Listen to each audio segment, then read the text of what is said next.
بسم الله الرحمن الرحيم، والصلاة والسلام على أشرف الأنبياء سيدنا محمد صلى الله عليه وسلم. ازيكم حبايبي؟ عاملين ايه؟ يا رب تكونوا بخير وبصحة وسعادة. فيديو النهاردة فيديو مميز جدا جدا. هتصدق او ما هتصدقش، في سر بسيط جدا لو عرفتيه مش هتبطلي تعملي القرص الطرية بالعجوة تاني. السر ده بيخلي القرص الطرية أنعم من الكيب نفسها. تخيلي الطعم والملمس طرية ودايبة كأنها سحر. تابعي معايا الفيديو للنهاية، لأن كل خطوة هتكتشفي حاجة جديدة، والسر الحقيقي منها مش هتعرفيه غير في الآخر. أول حاجة بنعملها بنجيب بولة كده ونحط فيها معلقة خميرة أو باكو خميرة، ونحط عليها 3 معالق سكر، ونحط عليها نص كوباية مية دافية ايدك تستحملها، ونقلبهم كده شوية. دي سر من أسرار، ولسه كل خطوة ليها سر تاني. بنحط فيها 3 معلقتين دقيق، نحط معلقتين دقيق في الخميرة دي ونقلب فيها، نقلبهم تقليب كويس ونركنهم على جنب. ده محسن كيك طبيعي بنعمله، وفي نفس الوقت بنختبر الخميرة هل نشطة أو غير نشطة، ونركنهم على جنب. وطبعا احنا عايلين القرص الطرية النهاردة هنعملها اقتصادية، مش هنعملها بلبن. هنحط لها 3 معالق لبن بودر، وهنحط لها نص معلقة ملح، ونبتدي نقلب المكونات ونحط عليها نص كوباية زيت، ونقلب المكونات دي كلها مع بعض. وبعدين بنحط لها باكو فانيليا، بيخلي الطعم وريحة القرص في حتة تانية جميلة جدا جدا جدا. وبعدين بنحط لها معلقتين خل. معلقتين الخل دول بيساعدوا على تحسين، يعني كأنهم زي محسن للكيك للقرص معانا. وبنحط معلقة صغيرة بيكنج باودر. على فكرة أنا هعمل النهاردة القرص ودي الخميرة خمرت معانا، شايفين الفوران بتاعها عامل ازاي. بنبتدي ندلق شوية مية في البولة ونبتدي نعجن، ونزود المية واحدة واحدة. ما تحطيش مية كتير، لان انت عارفين كل دقيق بيحتاج مية يختلف عن الدقيق الآخر، فبنزود المية واحدة واحدة. وبعد ما بيتعجن معانا ونلم الدقيق كله، بناخد العجين كله وننزل بيه على الرخامة، عشان الرخامة بتديك براح أكتر في العجين.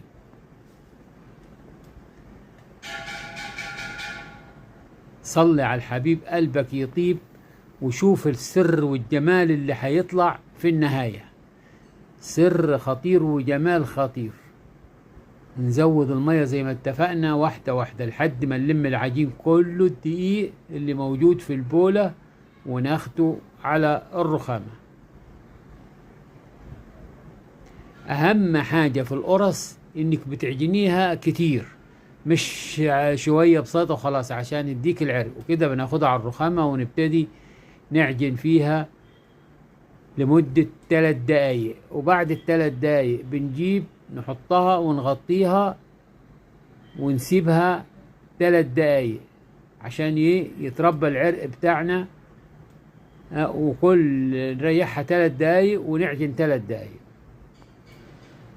كده هنبتدي نعجن تاني، وهتدينا العرق المطلوب. وكده عجناها مرة تانية، هنغطيها.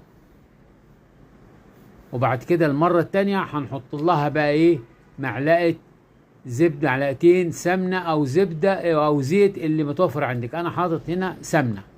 هنبتدي نقلب فيها، وهتبتدي واحنا بنعجن بتتقطع معاكي، بس العبرة بالنهاية لما تشتغلي فيها وتقلبيها كويس كله هيتداخل السمنة معانا، وهتبقى حتة واحدة زي ما احنا كانت معانا في الأول، بس بتاخد وقت معانا.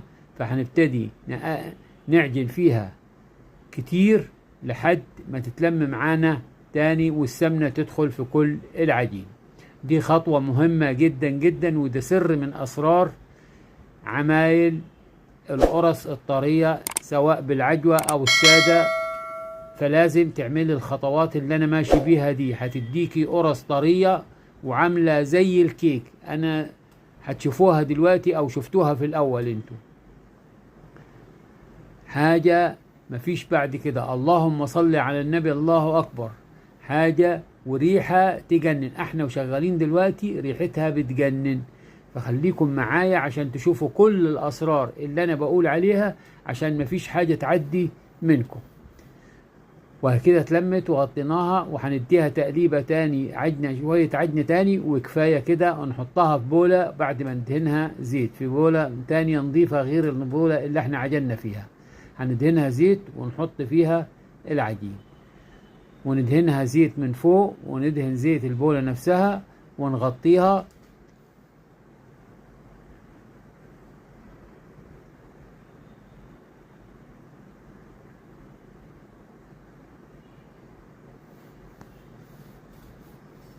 ونشوفها هتاخد خمر قد ايه.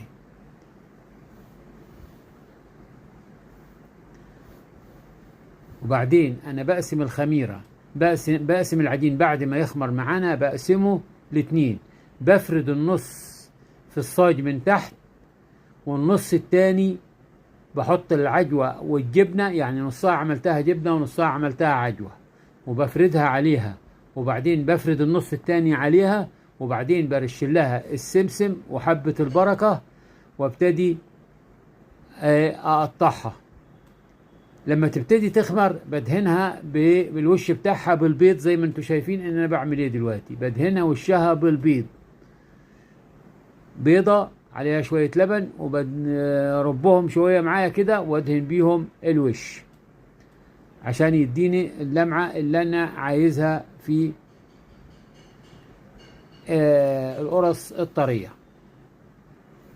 وكده خمرت، واحنا مولعين الفرن. هندخلها الفرن على فرن حامية من غير ما هنولع الشواية. حتى لو الشواية بتولع معاكي من غير الفرن، بنولع بيطلع معانا بالمنظر ده في منتهى الحلاوة. هنبتدي بقى مكان ما قطعنا هنقطع تاني، نعمل الحدود تاني، ونبتدي نشيل ونشوف شكل القرص عامل ازاي. قطعنا بالطول وهنقطع بالعرض.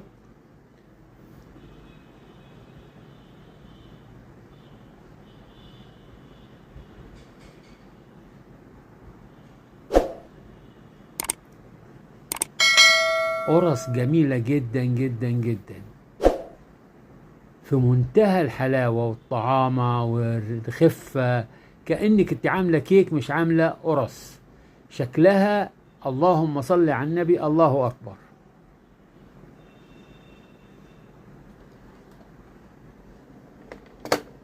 ما تنسوش اللي وصل معايا حد هنا اللايك والاشتراك وتفعيل زر الجرس ودعوة حلوة منكم. فين قد ايه السر بسيط وسهل، وصدقوني هيفرق معاكي جدا، وهتعملي القرص دي على طول. ولو عايزة تعرفي أسرار تانية تخلي المخبوزات كلها طرية ودايبة زي القطن، استنيني في الفيديو الجاي. هشارك معاكي سر جديد محدش هيقولك عليه. ما تنسيش تدعميني بلايك واشتراك وتفعيل زر الجرس عشان توصلك كل أسرار الحقيقة في المطبخ.